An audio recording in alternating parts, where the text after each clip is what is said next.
In this class, we will work on opening up the shoulders through internal and external rotation of the shoulders. We'll also stretch into the chest and the back muscles, and we will also work on flexibility of the spine through some gentle back bends. We'll do all of this by warming up both the muscles as well as add some elasticity to the fascia and the connective tissues.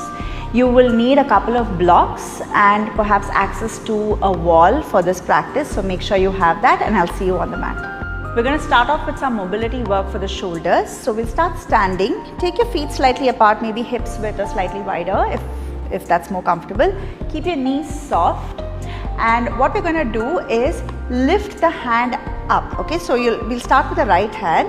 We'll lift the right hand straight up. The palm is facing inwards all this while. Make sure that as you lift your hand up, you're not jutting your ribs out or arching your lower back. Keep the core engaged. Lift the hand up as much as you can. Once you reach all the way up, then turn your palm outwards and then bring it all the way down. It's like you're drawing one straight line behind you and bringing the hand all the way down. And then from here again, inhale as you take that hand up, turn the palm in, and then bring it back down. We'll do this 2 more times.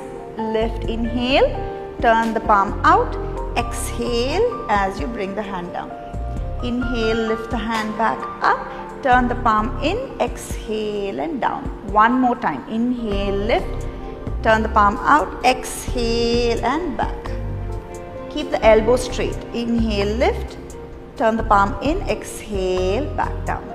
Let's do the left hand now. Inhale, lift, turn the palm out, exhale, take one straight line all the way back and down.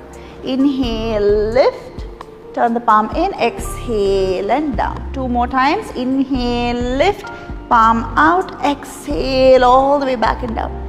Inhale, lift, turn the palm in, exhale and down. Last one. Inhale and lift, turn the palm out, exhale and down. Inhale and lift, turn the palm in, exhale and down. So that we focused on internal and external rotation of the shoulder joint in this. Okay. Now we'll continue with our mobility work here for the shoulders, but you'll continue to stand in the same position.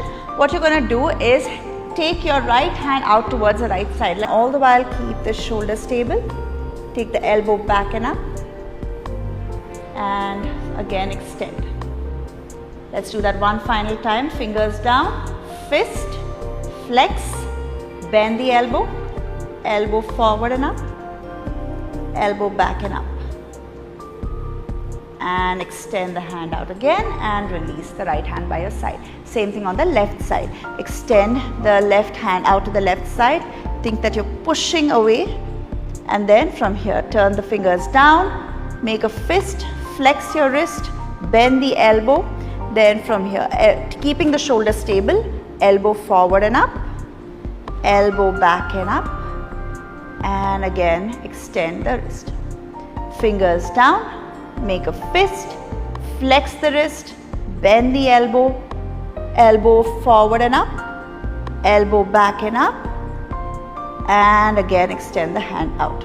One last time. Fingers down, bring the palms together, the fingers together into a fist, flex your wrist, bend your elbow, elbow forward and up, elbow back and up, and again extend the left hand out and release by your side.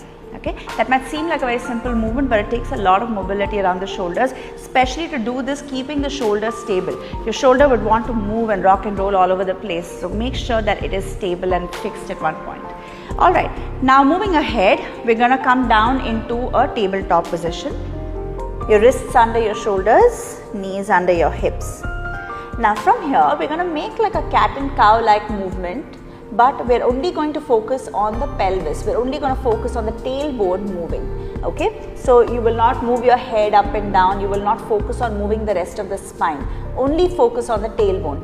Alright, so as you inhale, you will tilt the tailbone up towards the sky. This is called an anterior tilt of the pelvis. As you exhale, you will tuck the tailbone under, pull the belly in. That's a posterior tilt of the pelvis. Okay, inhale and tilt the tailbone up.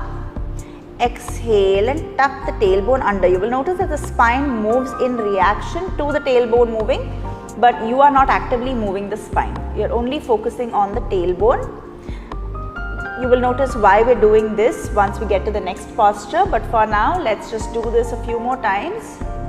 Keep moving with the breath. Inhale, tilt, exhale, tuck. 2 more. Inhale, tilt, exhale, tuck. Last one. You see my head remains stable, okay? I'm not moving my head up and down. Exhale and tuck. Beautiful. Come back to a neutral spine, and from here we're going to move into a puppy pose of sorts, but we're going to make it a little dynamic.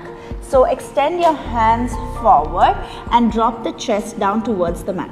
Now from here we're going to do the same tuck and tilt movement that we just did in tabletop. Alright, so keeping your hands extended forward, elbows straight, you will work on inhale as you tilt the tailbone. So let the tailbone go up towards the sky. As you exhale, you will tuck the tailbone under. So you'll notice your chest moves a little away from the mat. Inhale and tilt the tailbone so your chest moves towards the mat. Exhale, tuck the tailbone so the chest moves away from the mat. Let's do 3 more of this. Inhale, exhale. Now you'll notice that this you'll feel mostly around the shoulder blades and the muscles around the shoulder blades, which is what we're aiming for here. Okay, one last time. Inhale and exhale. Beautiful. Now from here you're going to extend your left hand out towards the left side. Come onto the blade edge of your palm, so that is your pinky finger side of the palm. Take your right hand under your shoulder and you're going to rest your head. So you're going to look towards the right side of the room as you rest your head on your left arm. Okay, notice where you feel this and stay here. You should feel this in the side body. You should feel this around the shoulders, around the lap. You have a very flexible back. You can even walk your hands further towards your body. Now, in all this, I want you to keep your glutes engaged. That's very important to protect your tailbone. So make sure you're squeezing the glutes, and we'll stay wherever you are for 5, 4, 3, 2, and 1. Beautiful. Slowly come back down to your forearms. Now we're going to work on stretching out the quads and the hip flexors a little, just to prepare for our camel postures, which is to follow after this. Okay, so we're going to practice what is called Ardha Bhekasana. So on your forearms, you will take your left palm towards the right side of your mat. Okay, so your left fingers will point towards the right side of the mat. Turn back to look at your right foot. Bend the right knee and hold the inside edge of your right foot with your right hand. Pull the heel. The most important thing in your yoga practice is your safety. Especially when we practice these flexibility postures, it's very important to not let the ego come into your practice and be in tune with where you are. So this touches upon the concept of svadhyaya, which is what yoga talks about, self-study. So being aware of where you are with your body at this moment, okay, which also touches upon the concept of satya, which is truth, the truth about where you are with your body, with your mind, and with your practice. And also the concept of ahimsa, which is non-harm, in this case to yourself. So practice safely, be aware of where you need to stop and where you can push yourself a little bit more. Have a lovely practice, and thank you so much for joining me today.